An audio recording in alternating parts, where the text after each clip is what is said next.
নমস্কার বন্ধুরা, আমি ভাবনা চলে এসেছি গল্প আসন নিয়ে। রাজা বিক্রমাদিত্য তো সিংহাসনে বসলেন, কিন্তু সিংহাসনে বসার আগের সেই ইতিহাসটা তোমাদের কি সবার মনে আছে? তখন উজ্জয়িনীর রাজা ছিলেন রাজা গন্ধর্ব সেন। গন্ধর্ব সেনের দুই পুত্র, বড় ছেলে শঙ্কু আর ছোট ছেলে বিক্রমাদিত্য। শঙ্কু ছিলেন ভীষণ অত্যাচারী, আর বিক্রমাদিত্য শান্তিপ্রিয় ও ধৈর্যশীল। বড় ভাইয়ের প্ররোচনায় একদিন বিক্রমাদিত্য রাজ্য থেকে বিতাড়িত হলেন। দেশ বিদেশ ঘুরতে ঘুরতে এক পাহাড়ের গুহায় এসে এক সন্ন্যাসীর সঙ্গে হলো তার দেখা। এই সন্ন্যাসী হলেন দয়ানন্দ স্বামী। বিক্রমাদিত্য সন্ন্যাসীর মিষ্টি কথায় তার কাছে দীক্ষা নিতে চাইলে সন্ন্যাসী বললেন, আগে প্রভাত যজ্ঞে সিদ্ধি লাভ করতে হবে, পরে দীক্ষা পাওয়া যাবে।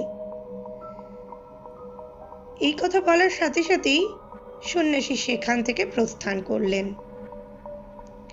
তখন রাজা বিক্রমাদিত্য উন্মাদ হয়ে গেলেন প্রভাত যজ্ঞের বিধান জানার জন্য। এদিকে সেদিকে তিনি ঘুরতে লাগলেন। অনেক চেষ্টা করেও জানতে পারলেন না কি হবে এই যজ্ঞের বিধান। হতাশ হয়ে ক্লান্ত শরীরে একদিন নদীর তীরে বসে আছেন। এমন সময় দেখেন জোয়ারের স্রোতে কতগুলো জবা ফুল ভেসে যাচ্ছে। তিনি তখনই জলে নেমে ফুলগুলি তুলে দেখলেন তাতে লেখা আছে প্রভাত যজ্ঞ। কিন্তু আশ্চর্য কাণ্ড, ফুলগুলো হাতে নিতেই অদৃশ্য হয়ে গেল। বিক্রমাদিত্য বুঝতে পারলেন যে এই ফুলগুলোর গতিবিধি তাকে লক্ষ্য করতে হবে। সুতরাং যেমন ভাবা তেমন কাজ। তিনি চললেন ফুলের গতির বিপরীত দিকে, অর্থাৎ ফুল যেখান থেকে আসছে সেখানকার উৎস জানবার চেষ্টা করলেন। কতদিন মাস বছর পার হয়ে গেল। বিক্রমাদিত্য চলছেন, হাঁটছেন তো হাঁটছেন, কিন্তু সেই ফুলের স্রোত আর শেষ হয় না, আর রাজা সেই স্রোতের উৎসও খুঁজে পায় না। কিন্তু একদিন ঈশ্বর তার প্রতি সদয় হলেন। রাজা বিক্রমাদিত্য একদিন এসে এক পাহাড়ে উপস্থিত হলেন। তিনি দেখেন পাহাড়ের গায়ে এক ঝর্ণা বয়ে চলেছে, তারই পাশে একটা অশ্বত্থ গাছ। ওই গাছে একটা মুন্ডুহীন রমণী ঝুলছে, মুন্ডুটি পড়ে আছে নিচে, আর তার শরীর থেকে অর্থাৎ তার গলা থেকে বিন্দু বিন্দু রক্তকণা বেরিয়ে জলে পড়তেই সেগুলো জবা ফুল হয়ে যাচ্ছে।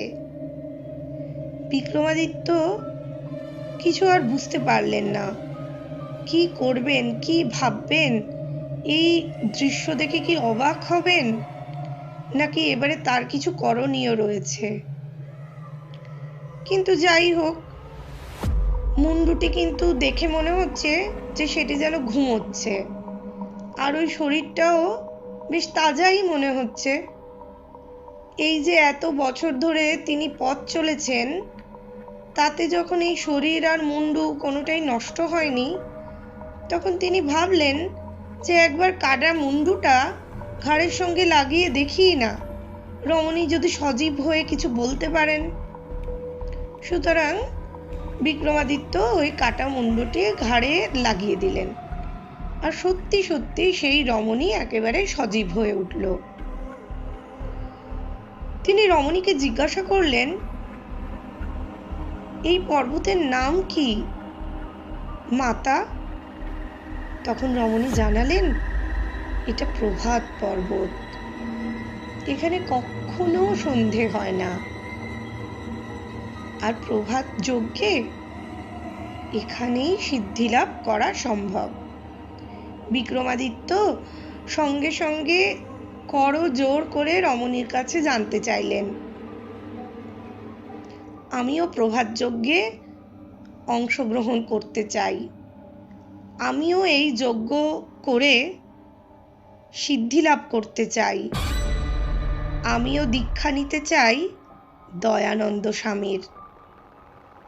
আপনি বলুন আমাকে কিভাবে এই যজ্ঞ সম্পন্ন করতে হবে, আমাকে তার বিধান বলে দিন। সঙ্গে সঙ্গে রমণী ভালো মন্দ কোনো রকম কোনো কথা না বলেই সঙ্গে সঙ্গে রাজা বিক্রমাদিত্যর মুন্ডুটা কেটে অশ্বত্থ গাছে ঝুলিয়ে দিল।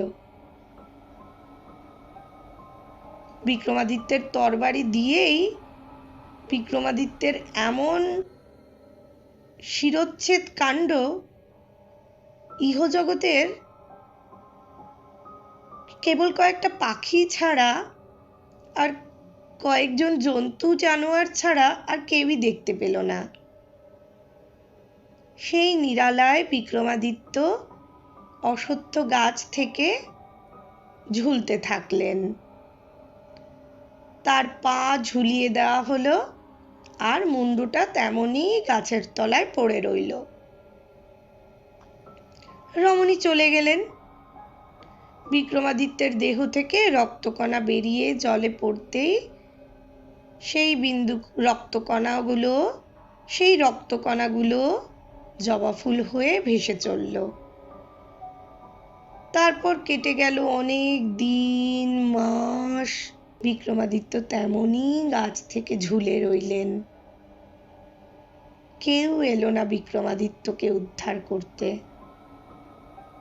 তারপর একদিন এলো সেই দিন যখন দয়ানন্দ স্বামী নিজে এসে বিক্রমাদিত্যের মুন্ডুটা তার শরীরের ঘাড়ে লাগিয়ে দিলেন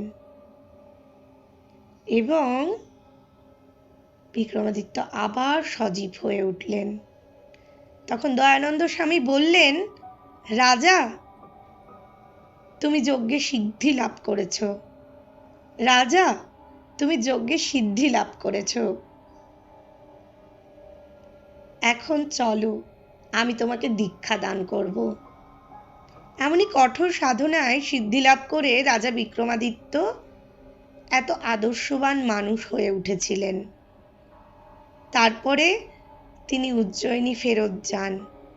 উজ্জয়িনীর সমস্ত প্রজারা তার বড় ভাই শঙ্কুর হাত থেকে রক্ষা পাবার জন্য যেন একজন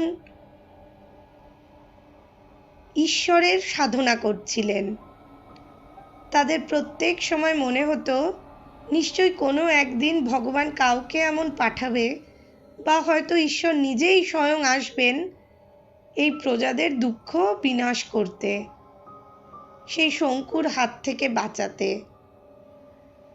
রাজা বিক্রমাদিত্য এসে এই সমস্ত প্রজাদেরকে রক্ষা করলেন এবং হয়ে উঠলেন পরম ধার্মিক রাজা, রাজা বিক্রমাদিত্য।